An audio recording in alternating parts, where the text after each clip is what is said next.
back. Sorry, I had a bit of a cold not too long ago, so my voice is still a little gone.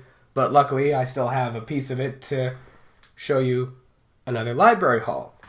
And I've got another big stack, and well, let me tell you something. I don't always get to them, and I know I say I do, but I don't get to them all the time. But hopefully, I will get to them this week or soon.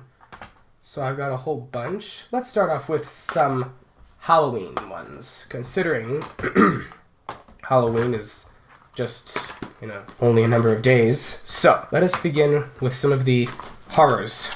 And as you can see, I took out 4 of them.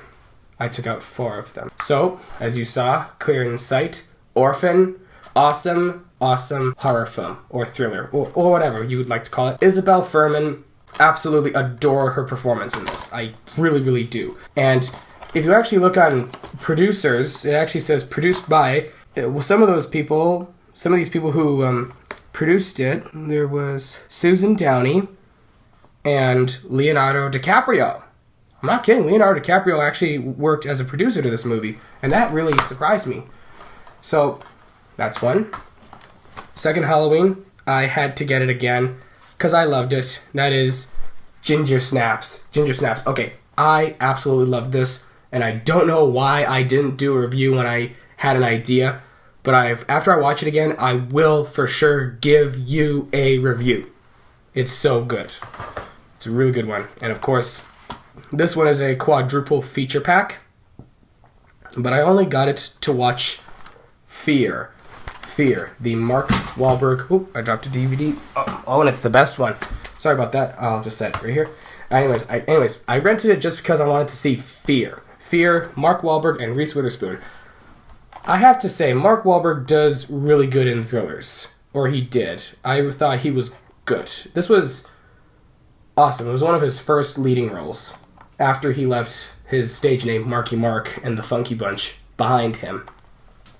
And they say Fear is a bit of a boring snore, and you know what I mean, snore, like, but, no, this one, it actually will leave you on the edge of your seat. I personally loved Fear. It is teenager themed, so it is slightly raunchy, actually quite, I would say, but overall, I would say Fear is worth it, because it'll leave you on the edge of your seat if you're in for a thriller.